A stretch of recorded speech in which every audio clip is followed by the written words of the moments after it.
Hi everyone, so welcome to our second series of trainings, information sharing from the Department of Geography at UNC Chapel Hill. We're doing a series of videos and have other resources online where we are sharing some of the things we've been learning so far about teaching geography online. I'm gonna go ahead and share my screen.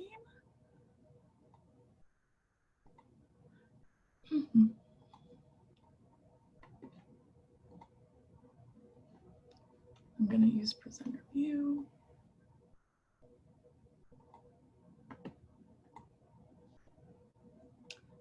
So some of you guys know can you see the slide okay? Okay, great.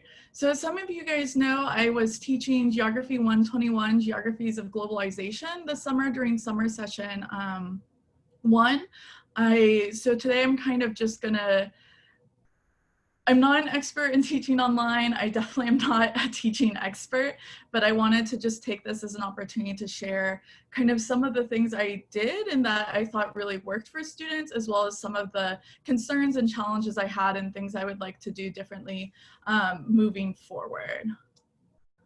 So just a few things in terms of what we're going to do today. I'm gonna just start off by sharing some of the challenges I was anticipating and some of the inspiration and like where I got some information and learned these things.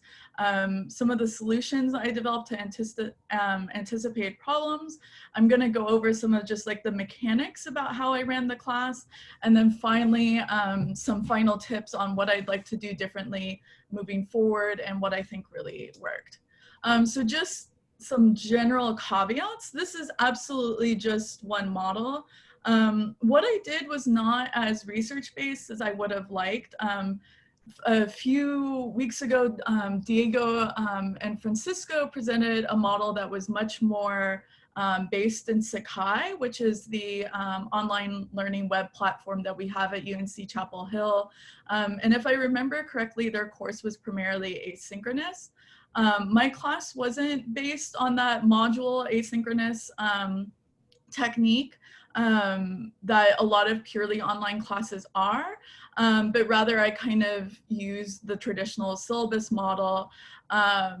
I think that the model I used is particularly beneficial for people who are doing discussion-based classes. And also I'll just say part of the reason this wasn't as like relying on like the research on online teaching as I would have liked is because this was actually my very first time teaching a college class as an instructor. So on my end, I had to spend a lot of time focusing on the course content itself and just every day developing those lectures. And so I had less time to dive super deeply into the best practices of online teaching. I also just needed a lot of flexibility because I was absolutely planning the lectures as I went along. So I didn't necessarily do what Francisco and Diego did and have the whole semester planned out, but I did try to have each week planned out for students, and I'll go over how that worked in just a bit. So those are kind of my caveats, but I did make a point of attending as many trainings as I could, doing as much reading as I could at this point, and then also taking lessons from our spring 2020 pivot, talking to students, listening to the concerns and challenges they had, as well as talking to faculty and other instructors in the Department of Geography to kind of learn what challenges they encountered and the things that they learned.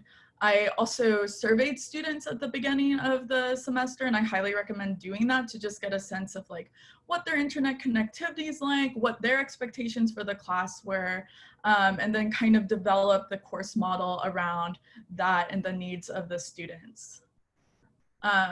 So just a few things that students had to say. This was in the course evaluation. So I have kind of as you'll see, my own thoughts about online learning and the benefits and some of the challenges. And then of course there was the normal course evaluation things related to content. Anyone who knows me won't be surprised. I had too much content and the course was too dense. But I was really surprised the students really liked the model that I had. So some of them were really kind of skeptical about online learning. I think in part that it's because that pivot that we had was very challenging. Instructors only had a week to prepare.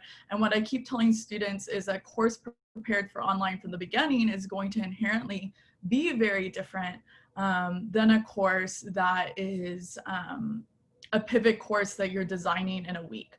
And so I was really excited to hear that students felt that there was a sense of community in the classroom. And that was true whether or not the students were participating synchronously or asynchronously. I had students, about half of them were participating in the class synchronously, the other half were participating asynchronously. And I was actually really shocked at how consistent they were across the board, excited about how they were able to engage in the class, and excited about how they actually got to engage with their peers. A few other things that I was surprised by in terms of the student perspective. So from the very beginning, I found that students expected they would be able to participate asynchronously so that they wouldn't have to attend class in real time. That was the expectation they had going in. I was really surprised by that because a lot of professors required synchronous participation in the spring. I think, I don't know what's gonna happen. I think this could have been because it was the summer, because people were adjusting to pandemic life. Some students I found were working or helping out at home, so their schedules are in flux. Others just didn't have the internet connectivity. Others actually weren't comfortable participating synchronously for a variety of reasons. They didn't feel comfortable talking on Zoom. And I actually had 3 or 4 students who were in different time zones in Asia, and so there was just no way they could participate synchronously. Other students were really excited to participate in the synchronous classroom and found that they learned much better that way, and it helped them with their learning accountability. And so I was really glad to offer both those models. So just to share the some of the resources that I relied on, again, I relied really heavily on trainings and readings. This is just a few.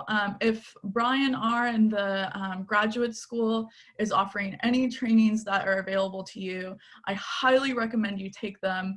Basically, my whole course in terms of the day-to-day logistics, such as the weekly packets that I'll discuss, was developed entirely around the things that he did.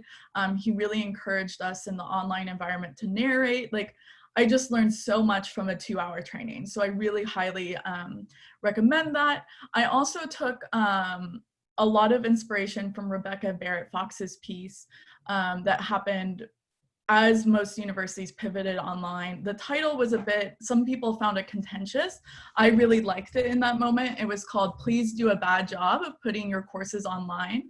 Her general argument was, you know, we're in a pandemic, we're having to transition very rapidly. But I actually found, you know, we could have a debate about that title, but I actually found a lot of the things she highlighted in that piece were really useful things to consider. And she was pointing out actually a lot of challenges that I found remain true and highlighting a lot of techniques such as consistent deadlines that I implemented in this class that actually ironically allowed me to do a very good job of putting this class online.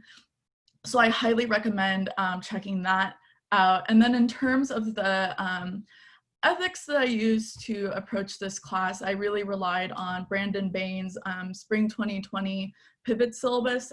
Many people probably saw this. It was covered in the Chronicle of Higher Education.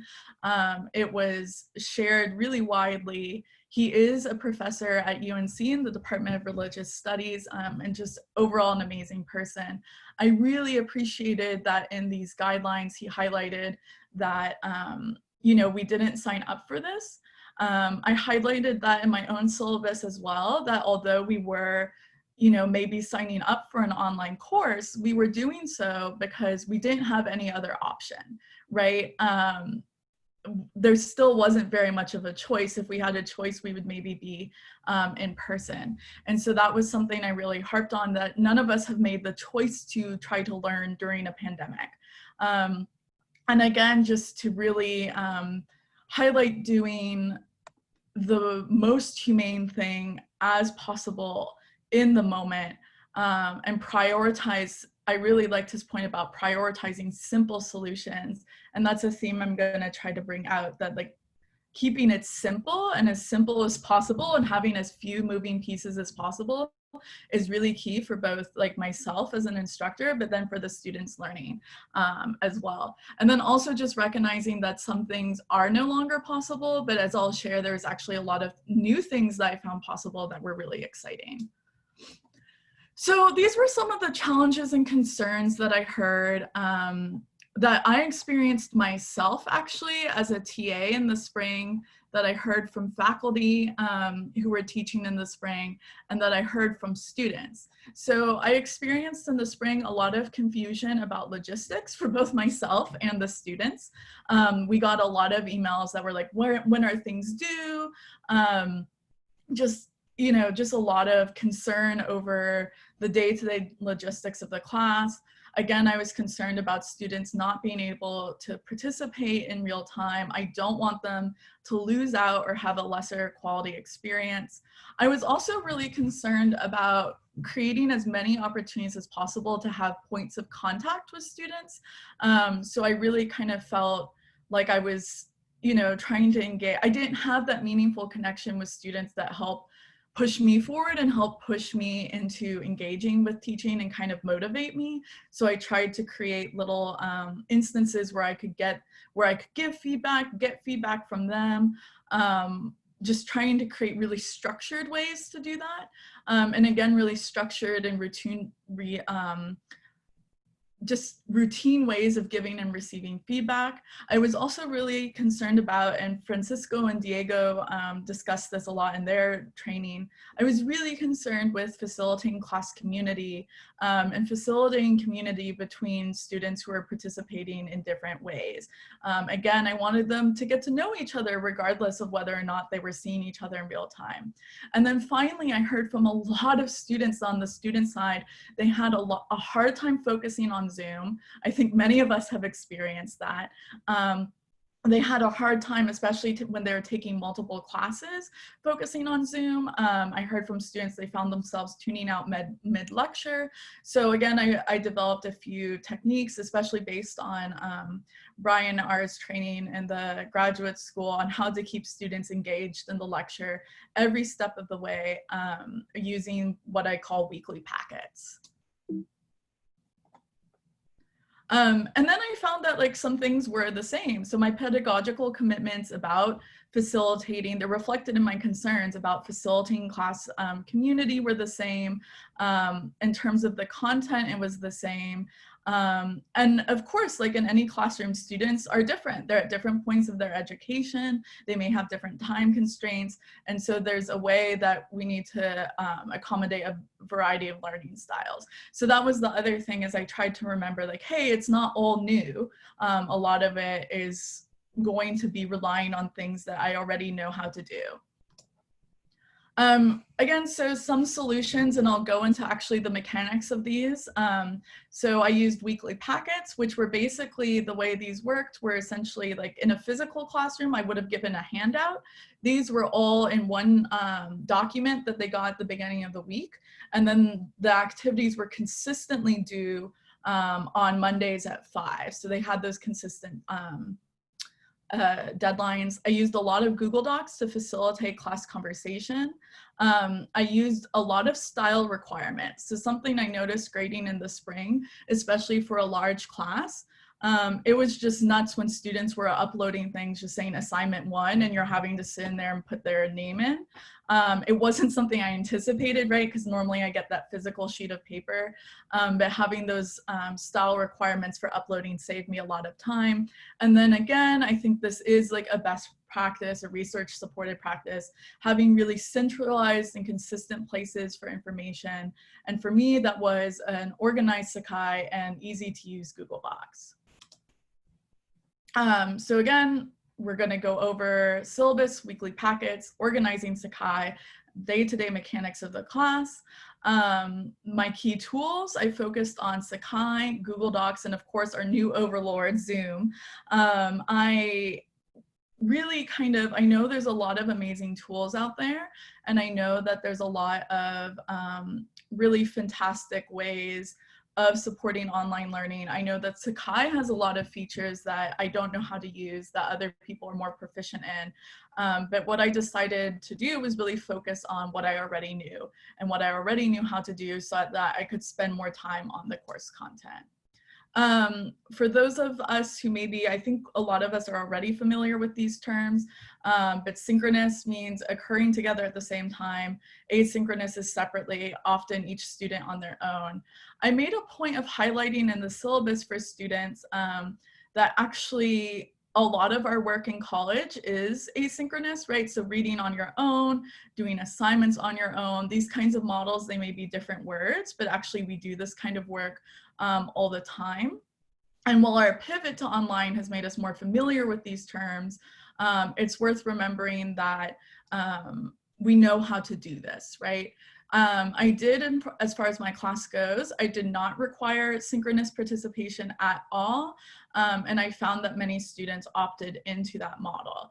And I told them that while I don't require synchronous work, as with any class, I do require that you follow along by viewing the lectures and participating in the class. And I emphasized that they weren't on their own to do that, that I, as the instructor, was providing scaffolding and tools to allow them to actually follow along.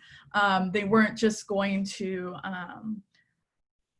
be responsible without any kind of guidance. So I just wanted to share a few things I highlighted on the syllabus that were specific to the online learning that I put in the syllabus and reviewed with students over and over again.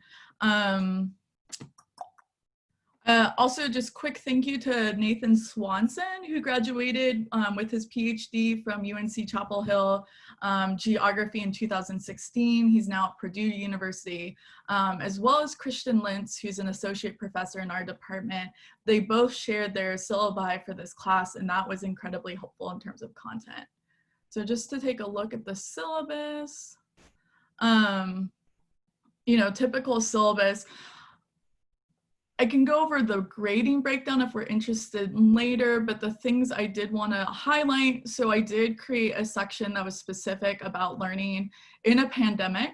I highlighted Brandon Bain's syllabus and linked to it, and then I gave a bit of a description about what that means for this class, emphasized, you know, looking after ourselves and one another, and I connected it to the class, right? Like globalization is about thinking about how to live in an interconnected world. So that's partly the kinds of care we want to have in our classroom, course content, course content, course content. Again, I gave a description of synchronous, asynchronous. I put in the style requirements. I made timeliness and deadline specific to and highlighted like this is a pandemic. But I highlighted like, okay, I'm gonna try to have this flexibility. It is a small class, but again, thinking about any class, like your peers are reliant on you. And so I did highlight like, I can't assist and accommodate you if you don't let me know. Be transparent, reach out early. I told them they should give me at least 2 days notice if they need an extension on an assignment. I emphasize that I can't provide feedback on things I don't have, right? That's kind of obvious. And I can't provide any feedback if late work piles up. And again, thinking about the classroom as a community, like others are relying on you to submit things in a timely manner so we can all participate in the class. Here, another special thank you and shout out to Smita Mersarai, who's a student and she's a PhD candidate actually in the Department of Communications. And she kind of helped me think through how to do this kind of accountability in a pandemic. Let me move back to, all right, naming convention. So this is what that looked like. All right, so now into the nitty gritty of the weekly packets and kind of how I structured the class. So again, if I was in a physical classroom, this would have been handouts I was distributing maybe every day, every other day.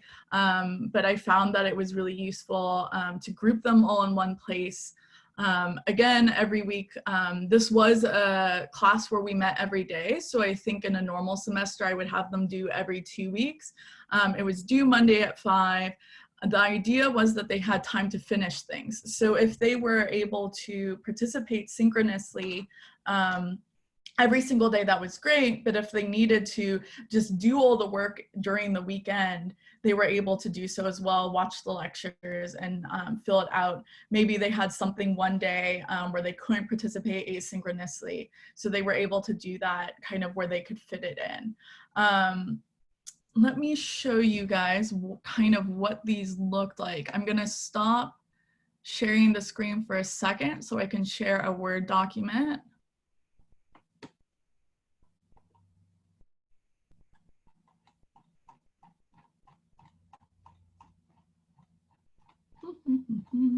Okay.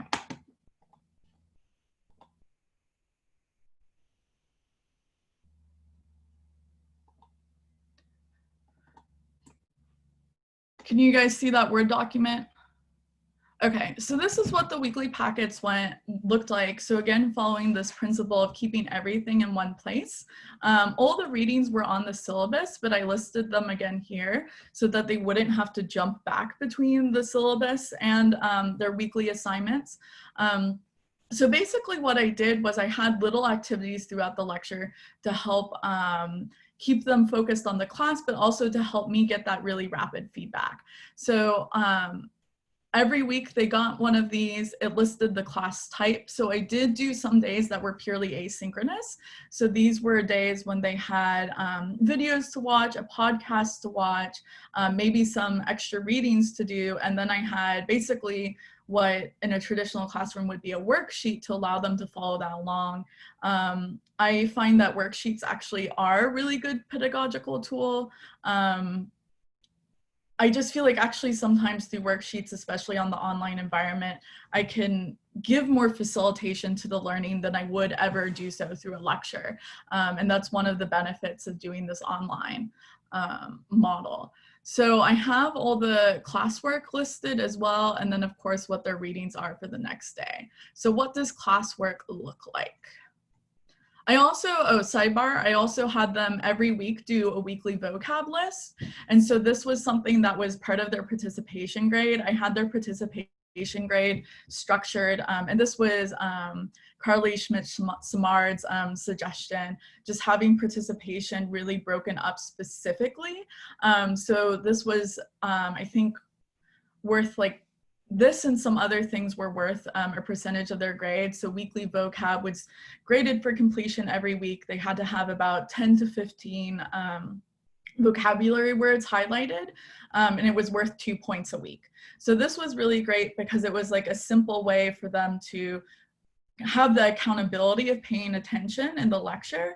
And then at the end of the semester, they had a word bank of terms that could help them prepare for their final assignments and exams. So again, using a technique I would in a normal classroom, but I'm giving them a bit more structure and incentive to actually be taking notes and to be engaged in the lecture.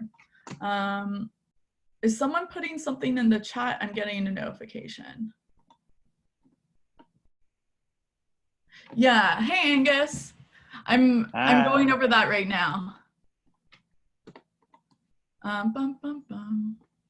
Okay, how do I close the chat? Great, perfect. Sorry, I also told students at the beginning, like, hey, I'm gonna screw up Zoom. I'm gonna accept it. I hope you accept it too. Okay, so what the class assignments kind of looked like. I'll get to this can't let it go activity in a second, but basically every time I had them do a breakout room or group activity, I posted the questions not only on a slide in the lecture, but had it for them in the packet. And the idea was in their breakout room, I would maybe assign them 1 question or 2 questions per group. Like in a traditional classroom, they would go ahead and do the group work together. But what was key in supporting the asynchronous learners was that I would narrate, okay, if you're participating synchronously, we're going to go into the breakout rooms. If you're participating asynchronously, you're using this class time to go ahead and engage in these questions on your own. So again, kind of getting them to go ahead, continue participating, but I was really struck with, like, I want them to participate actually as much as possible together, right? Angus, do you have a question? Your hand is up.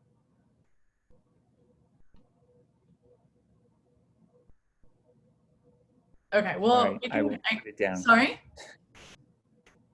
It's just what I had sent you on the chat, but I'll take Okay. I'm gonna lower your hand. So then when we came back, every single time we had a breakout activity, I did a report out. So I asked them to pick a reporter, again, just like we would in a traditional classroom, report out what they discussed, what they felt like the answers to the questions were. But crucially, I told the asynchronous learners that if they were participating on their own, I wanted them to actually write down what their peers were saying. And I wanted them to write down 1 or 2 things that their peers' answers made them think about. So for some of them, maybe they couldn't tackle the questions on their own, but then when I noticed when I was reviewing the weekly packets, once they heard back from their peers, they were able actually to have some new ideas and spark some thought. And so I thought that was a really cool way to get students to actually engage with one another and do thinking work together.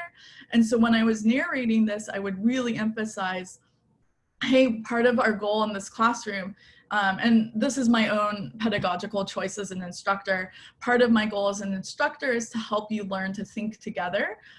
Thinking work is never done on our own. And so these are the tools that we're using to do so. So again, I would make a point every single time we had an activity like this to narrate. We're going into breakout rooms. Please pick a reporter. If you're participating asynchronously, please do these questions on your own. And then we would come back, I would narrate again. If you're participating asynchronously, please go ahead and write down the things that your peers are sharing and any new ideas that have been sparked. So this got really repetitive, right? But part of what I learned in the trainings I attended was that narration is really key in an online classroom, and that's specifically key for asynchronous learners, especially because they don't have the opportunity to ask questions about logistics, right? So it may feel a little unnatural at first, and I really struggled with it at first, but then over time it became kind of a reflex. And it's actually a reflex I want to bring into my physical classroom, you know, kind of anticipating those questions and being as clear as possible, and trying to remember not everyone will catch it the first time, right? If they're participating synchronously, especially in the online environment. And people who are participating asynchronously don't have the opportunity to ask questions. Just taking a look at some of the other kinds of activities we did. I'll skip over this for now and come back to it, because that was an entirely asynchronous day. Again, breakout rooms, reporting back. I had them look at documents and then have just like a general class discussion together. And again, when we were doing these kinds of activities, I would emphasize for asynchronous learners, please jot down what your peers are saying and anything new ideas that were sparked.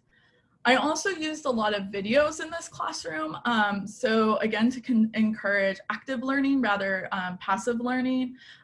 Like I would in any classroom, I would maybe in a physical classroom do this as a handout, but instead what I did here was paste in the weekly packet, right? So I showed them a video, selections from Edward Said talking about Orientalism, and then I had questions for them, right, to guide them thinking through the video and really kind of narrow their focus on what I wanted the takeaways to be, again, like I would with any handout. But then what was key was we came back, we reported back what we discussed, students worked through the ideas together, and then that way the asynchronous students weren't entirely just on their own. Here I also just want to mention kind of what I kind of think about as a consent issue with the recording. So I know some people make the choice to pause the recording when there's group discussion occurring. I made the choice and I discussed with students why at the beginning not to do so. So in my classroom, I wanted to facilitate thinking together. So I emphasized we are going to do the recording. Part of my ethical practice, or what I like to think of as an ethical practice around that, was every time I started and stopped the recording, I narrated that. So I said, I'm starting the recording now. I told students that if they ever wanted to ask a question that wasn't recorded, they could paste so in the chat. I also told students that they could ask that I pause the recording. So sometimes I did that, and I totally get, you know, from the student side, sometimes you don't want to expose yourself to people you don't know. I think that's totally legitimate. So I just made it very clear from the beginning and emphasized throughout the semester that I can and I'm able to pause the recording. I also encourage students that if they had a question, to use the chat feature. And and this isn't something I did, but something I'm going to do going forward. So I did narrate the chat, right? So the chat sometimes is difficult to navigate. So I tried to remember, I often failed at this, but I tried to remember to narrate in the chat if someone posted a question, to read the question out loud. So for instance, Angelica just said, I have a question. Angelica, do you want to ask your question? Yeah. Do you want me to pause the recording? No. Okay. It was about the discussion that you were talking, the asynchronous. Did you choose a moderator and then he or she have to collect all the conversations from the other people, or you have like an document? That was the part that wasn't clear to me. Like if Yeah. was posting the conversation as they go, as if they were like working synchronous. Or yeah, so I kind of, what I encourage them to do is that I encourage them to take notes by hand if they so wish, or on the computer. I also encourage them to use the weekly packet as a note-taking device, right, around these questions. So instead of, I didn't actually do like someone collecting all the answers. Instead, I asked each group to pick a reporter and report out. And then each student individually on their own was responsible for writing down anything new. Each student on their own was responsible for capturing what was being discussed in the group discussion and putting it in the proper place, right? So like when we have a discussion around this question, students were meant to be jotting down, whether they're participating synchronously or asynchronously, a few points or key takeaways from the class conversation. So I think that could be a model in keeping track of those conversations in a Google Doc, but that's not what I did in this classroom. Does that kind of clarify? Yes, I learned that model. So I think it's interesting, like both parts are interesting. So Yeah. I was wondering if you were using that. So it's like an asynchronous discussion. And basically when you read through the document, it's as if they were in a conversation and you were there. Yeah. So that's another tool, but I think the approach that you use is also like a way to make them interact, which I think is also very, very useful as well.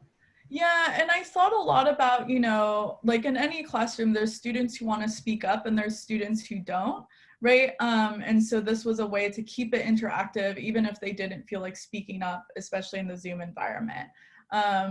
Angelica, with the model you're talking about, would that be on a separate document that's posted later, or was that in real time on a Google Doc? How did that work? They use it, I don't know if Sakai has that tool.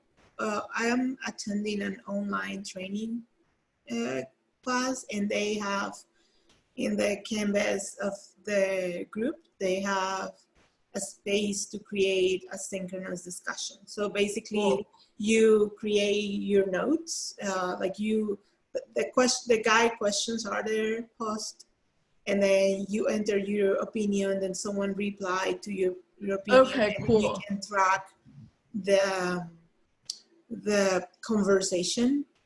Yeah, and if that's really cool. Like if you're asking for conclusions at the end, you can do it. If you're not, it's okay. That's really cool, because I think, I mean, it's like the same principle, right? Like it's helping students stay focused on the conversation and think together. So I think that's a really cool model. Oh, cool, I have a typo.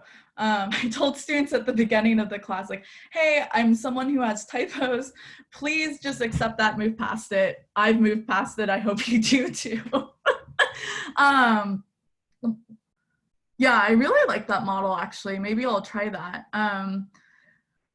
But again, I was trying to keep them just really focused and engaged no matter what the content delivery was, whether the content delivery was a video or was me actually lecturing or was group conversation. A few other examples. I did a lot of, so I didn't, almost every single day if we had a reading, some of the readings were a little bit easier, but I actually, maybe more than I would in a traditional classroom, especially for 100 level class, spent time working through the readings. So I did a lot of think, pair, shares. The students put in small groups of 2. And partly why I did this is because the course moved really fast. It was every day. I was worried about students keeping up with the readings. And so hopefully if we're reporting out together, if we're thinking through the readings together, we're getting a little bit more depth, again, like you would in any normal classroom, but making sure to narrate to the asynchronous students that they are jotting down what their peers are saying and any new ideas sparked. I also just wanted to take a moment and share how my entirely asynchronous days worked. So I actually found the entirely asynchronous days, I did about 5 or 6 of them throughout the course of the summer session. And how this worked is they would have very specific content that was pasted into the weekly packet. So let me go to Tuesday. So during these days, I would be available. I would be on Zoom so I could answer questions if they had it, but I didn't give a lecture. None of them ever actually came to me having the Zoom open during that class time. They were working on their own. I had questions about the reading on those days, and then I had every single activity kind of listed out. So I had them, for instance, read this article, answer the questions. I had them listen to a podcast. I pasted all the links for the podcast into the Word document. I had instructions for how to register in order to see the content I was providing. And again, I left space for them to really guide them through what I wanted the key takeaways to be. And I made a point, I think a challenge is, unlike in a physical classroom where I can kind of read the students' reaction to things, I try to give a little bit of warning. If there was content that I thought might be just necessary to have some kind of content warning. Going along with that, I did choose to do something. I chose not to include some things in my online classroom that I would have in an in-person classroom. So again, thinking about if I was showing images of border walls and border violence, in an in-person classroom, I felt I could facilitate that better, read students' reactions, maybe pause the video, maybe guide the conversation more. But I realized that, especially if students are participating asynchronously, I don't have that same real-time reaction. So there were certain topics and things I chose just not to cover in this class. And I did actually explain to students why that was and what my concerns around that were. Key here was when we did an asynchronous day, I spent time reviewing that the next day. So when we came back together, we spent basically about, I would say, 1/4 of the class doing some discussion around that, reviewing what the key findings were, again, getting them to think together, again, getting them to ask questions and give feedback. So I had guided questions for them to help them think through the work that they already did. I will say the asynchronous work, they dived into it. They were in the course evaluations, this was some of their favorite stuff. They loved listening to podcasts. They loved watching the videos on their own. Some of the longest and most detailed answers I got were for these questions. And I found that students were really getting the takeaways I wanted them to get. I will say, out of all the parts of the weekly packet, preparing these questions did take time, whereas some of the other questions for the lectures were a bit more simple. They were, you know, let's reflect on this video, what were 2 or 3 key takeaways. But when I wasn't there with them, I wanted it to be really, really focused and guided. And then my final note about the asynchronous days, I tried to design it such that their asynchronous work would not take any more than the allotted class time. So every day there is asynchronous work. It was not meant to take more than an hour and a half, which was what the class time was. And I told them, you know, you could spend all day focusing on this material. I want you to only take an hour and a half. So that meant for the videos, right, maybe I would have them watch 30 minutes of a video and the questions were designed to take 15 minutes or so, right? So I spent time trying to do the work myself and then kind of doubled whatever time it took me to give students room to take an hour and a half if they needed. Before I move on into how I organized my Sakai, does anyone have questions about this weekly packet set up? There'll probably be time for questions at the end too.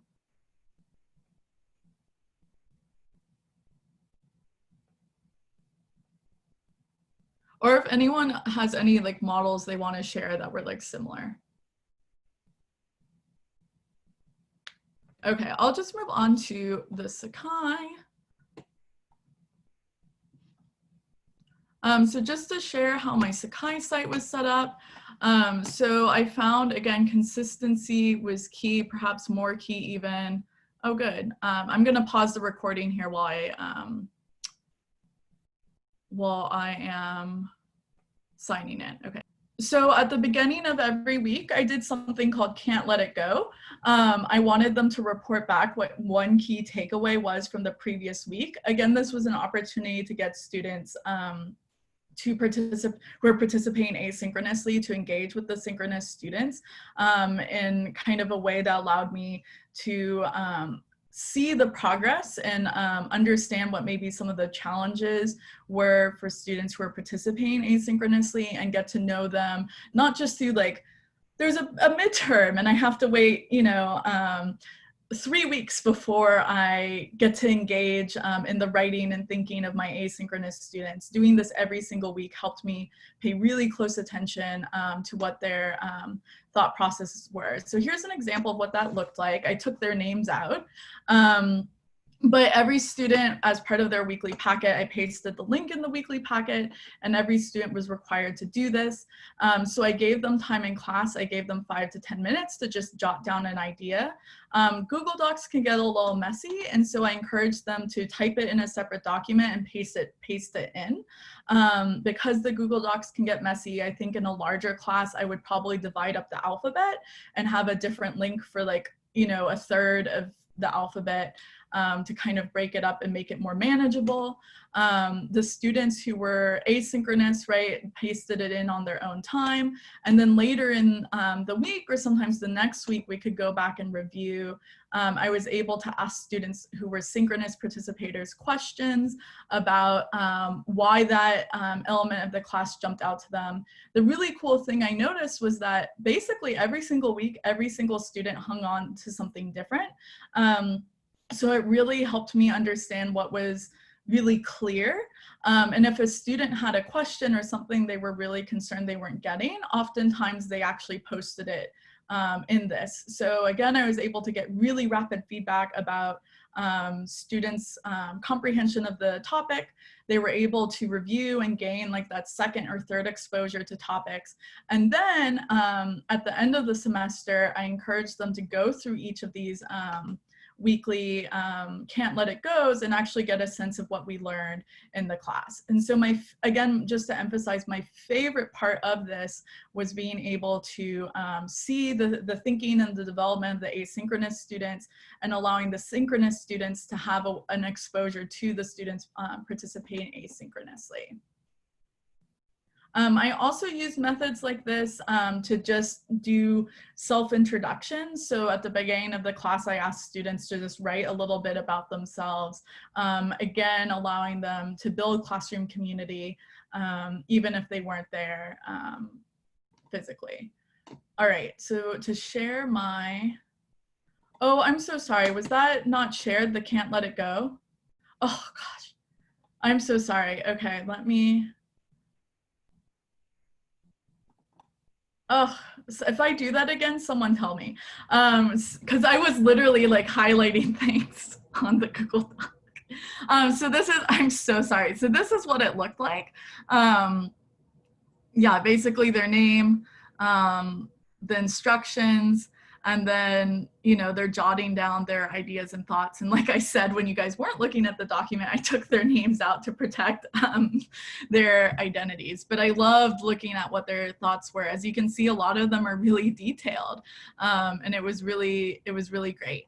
And again, I use models like this to get students to introduce themselves, to maybe do check-ins and share if they were comfortable, things going on with them, or other things they noticed from the class. So this was really beneficial. Sorry, this wasn't shared before. Okay. As far as organizing my Sakai, so something I didn't do that I learned from Diego and Francisco was to just take out the stuff you're not using, right? I didn't do that. That was silly. I can see how that was maybe really confusing. On my front page, I just went ahead and posted the meeting link. We did have a password for the recordings and a password for the lectures. I wanted to make sure and do that, especially for the recordings, because I didn't want students to feel like everyone in the world had access to them speaking in the classroom. So again, that was a choice I made. I know some professors like having their lectures recorded, and so they can paste it online or on their own websites. Because I just decided to have more of that interaction instead, and so I made this alternative choice not to be sharing those things publicly, but now I guess the password is public, so I will go ahead and change that. I will be changing that. All right, so as far as their, basically syllabus was in the syllabus tab. When I updated the syllabus, I pasted in there again, like a normal classroom. What was key was the resources page. So there's many different ways to organize it. I tried to keep it really consistent. So each week had its own folder. You click on the folder, you have your lecture recordings. So the lecture recordings were a link to the Zoom where they could go and either watch it online or they could actually download it to their own computer. Those lecture recordings also included the chat, and it also included the transcription. So if they needed to follow along with a transcription on the side, they could. So they click on this link, they enter the password, and then they have access to all of that. I also separately would upload my lecture slides. So I had those as PDFs. I've heard that some students like taking notes, or pasting their notes alongside the lecture slides. So that's partly why I did that. Again, something I would probably do in a traditional classroom. And then finally, of course, I had all the readings. I don't want to transfer files.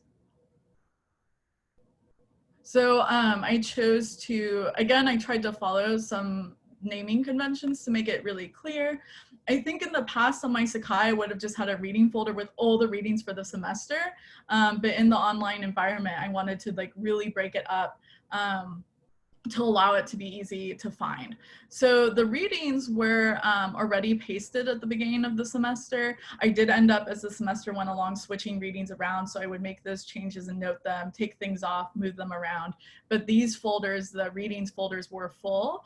And then of course I was filling the, because I was recording the lectures every day, those things were getting filled up every day. So every day when the lecture recording was ready, I would just go fix the titles, make the link, paste it into Sakai. I had students submit everything on their Dropbox. I'm not going to open that because I don't want you to see the students' names.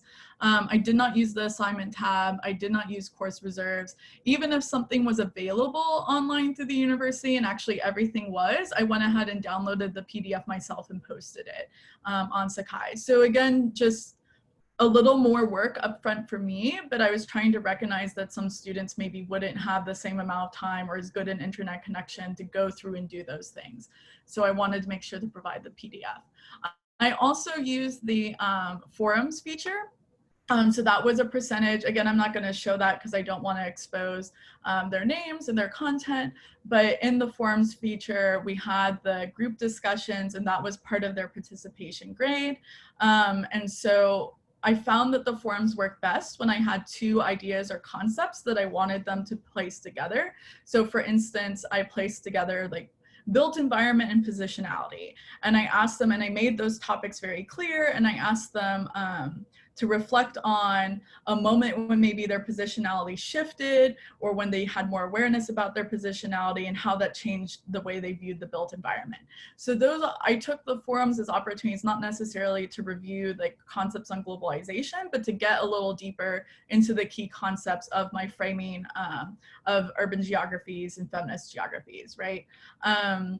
So I think going forward, I didn't really have any good standards actually for evaluating these forums. So I think, or getting students to engage. So the requirement was, there was about 4 opportunities to make a post. They had to do 3.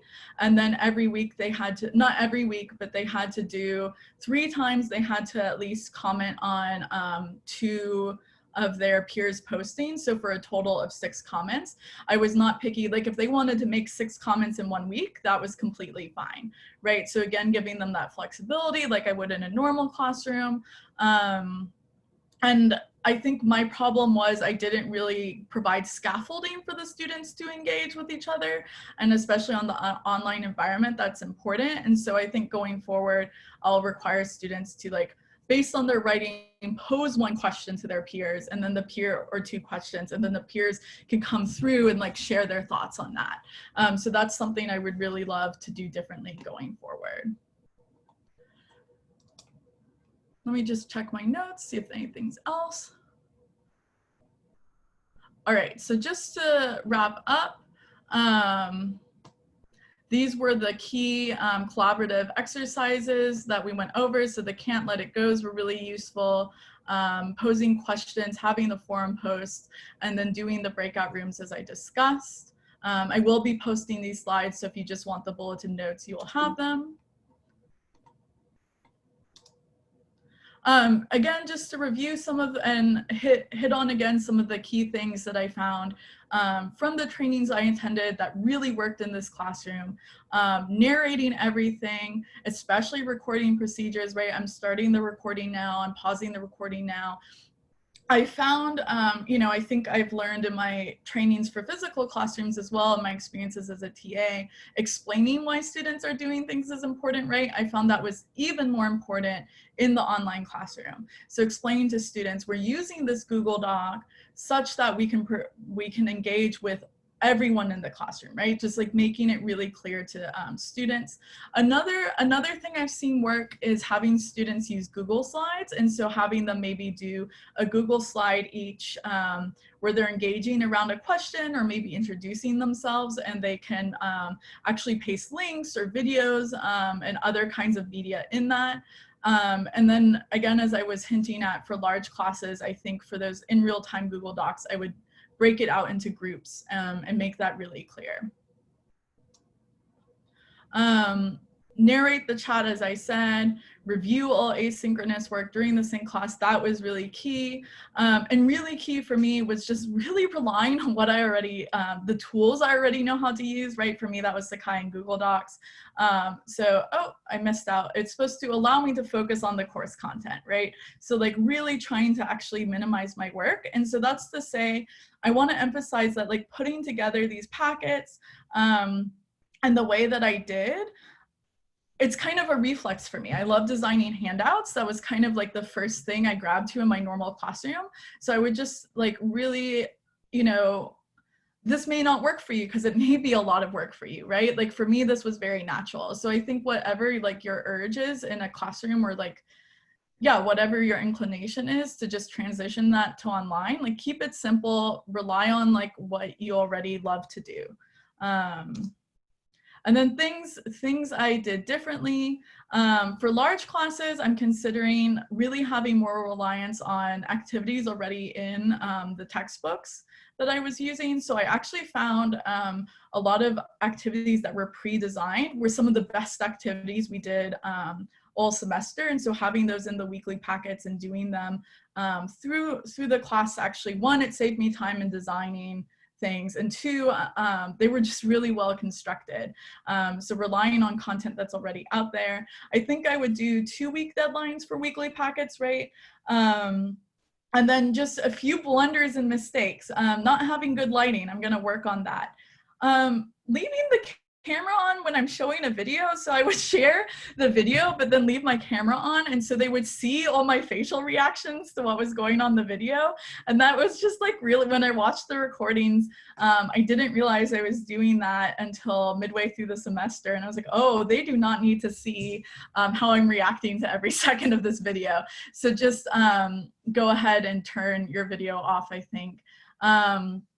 I made the mistake of leaving the recording on when they were in breakout rooms. So what that meant, the Zoom isn't recording the breakout rooms, it's recording the main room, right? So that meant if I was in the main room jotting a note or something, they were just watching a recording of me. And then when I was like popping in and out to other breakout rooms, they were just watching a blank recording. So once I realized that was happening, I made a point, paused the recording, narrating I was doing so, and then starting the recording again. I've seen models of, oops, let me go back. I've seen models of people pausing recordings when students are sharing out, again, to protect students' identity, maybe facilitate a bit more comfort in the classroom. That wasn't a selection I made. And then clear standards for forum posts. And I just wanted to leave everyone with some of the things I found really exciting about teaching online. So I loved that I was actually able to support student participation and learning accountability in a different way.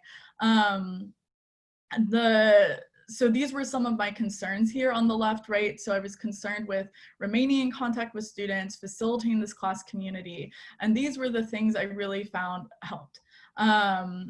So we've gone over those things.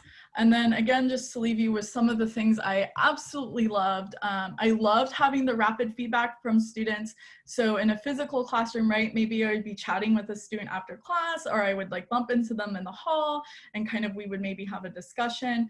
Can't really do that online sitting in my house in Carborough. So again, having that feedback, whether it was just like really quick in a Google Doc, helped me feel engaged with the students, kept me motivated, and I hope kept them motivated as well. I felt like I had opportunity to interact with students who maybe in a physical classroom I would have had less opportunity to engage with, right? So maybe the student who's more shy and doesn't like speaking up in class, reading over their work in the weekly packets helped me really get to know them, and or reading things in the chat let me get to know students. I loved, actually, I found it really easy to facilitate group discussion in different ways and really build that habit of thinking together.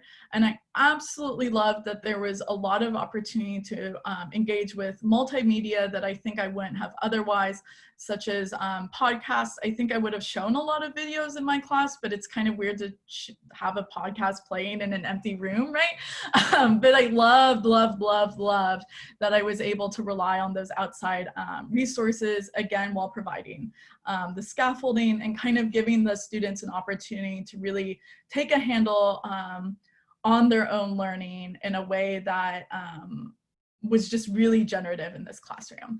So that's everything I really have for today. If anyone has any questions, so we're a little over time. If anyone has any questions, I can leave the recording on, but again, if you want me to turn the recording off for your questions, I can do so.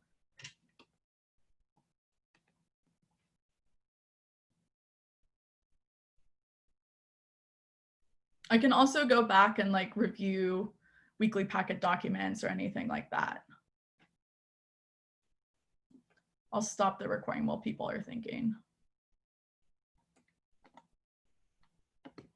All right, yeah, Trey, what's your question? So first, first time caller, many time listener. I love the way that this went. I was just going to first of all mention how much I really appreciated your approach in this class. It seems as though you took a lot of thought to it. I really liked the worksheet idea. That was fantastic. How often would you have to pause the recording for students? Did you find that students were sharing things that were, and this sort of leads me to a secondary question, which is in the forums, as well as elsewhere, did you find that students would share, I don't know, more sensitive things? And if so, how would you like try to protect them and protect their responses? Or if they said something controversial, how would you like work with that? Yeah, absolutely. So I think to answer your first question, I found like I can think of maybe 1 or 2 instances where they wanted me to pause the recording. The reason for that, I think, is the students who were participating synchronously were comfortable sharing in that environment, right? Students who were maybe less comfortable just didn't engage in the class that way, and that's completely fine, right? I also emphasized to students when we were sharing things, I told them, be as vulnerable as you feel like being. If you're not comfortable asking questions, that's fine. I think I designed a lot of those things that were recorded in Google Docs to be really just like report back. So like they were just very completion grade, right? Pretty low stakes, but high value. There was a couple forum posts that I think I had to provide a lot of information for.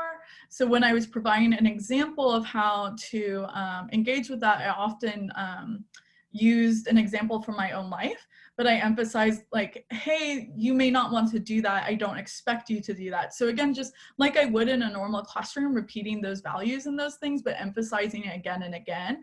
Key also was to keep my questions and things like very, very, very content-based. So framing all the forum posts in terms of like built environment positionality.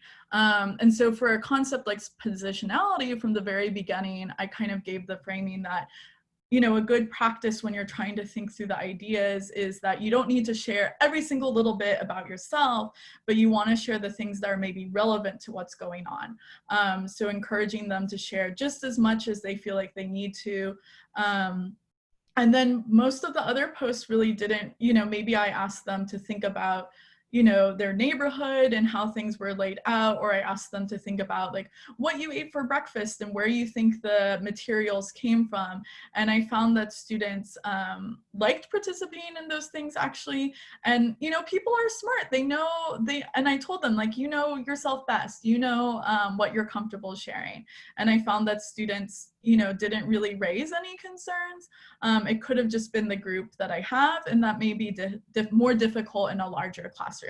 But so key takeaways were, 1, I think trusting the students that they know what they want to share, right, and what they're not comfortable sharing, and then keeping it really, really content-based and making it really explicit about what the goal is. Like here, I'm trying to get you to think about how we move through the built environment, right? Like, again, just like what I would do in a normal classroom. I did want to, Trey, you made me realize I didn't share how the grading of the weekly packets worked. So I didn't have really tests and quizzes. So I had in my class, I had a midterm paper and then I had a take-home final exam. The take-home final exam really replicated the weekly packets. They had some short essays and then they had actually a few like readings to do and answer questions about applying concepts. And I made it very specific, like I want you to use 3 concepts from the class, bold them, underline them, develop them, right? So that's how I structured the class. The majority of their grade was the weekly packets. The way, obviously these are very like detailed and long. The way that I graded them, and I made this very clear, was that every single week I picked 2 to 3 activities that would be graded in depth. And then the rest was graded for completion. And so I told them that I wouldn't tell them which activities in advance would be what was completed, again, to encourage them to do the whole weekly packet in detail.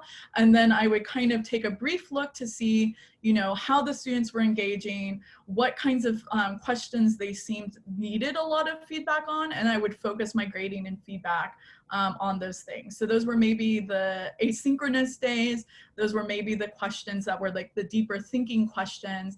And then I made it very clear, like, okay, this week, every weekly packet was worth like 7 points or so. And then I would divide it up, like 2 points for completion, and then, you know, 2 points for this exercise, 2 points for this exercise, 1 point for this exercise. So that allowed me to do the grading and feedback really fast. I think that would have to change in a larger classroom. So I had about 18 students. So in a larger classroom, if I didn't have TAs, I would probably have to have some activities that were like a bit more deeper thinking, and then focus on those in the grading, and then probably do the grade returns every 2 weeks. I need to think a bit more about how to do that in a larger class. Did you have any follow-up questions, Trey? That was perfect. Thank you, Michelle.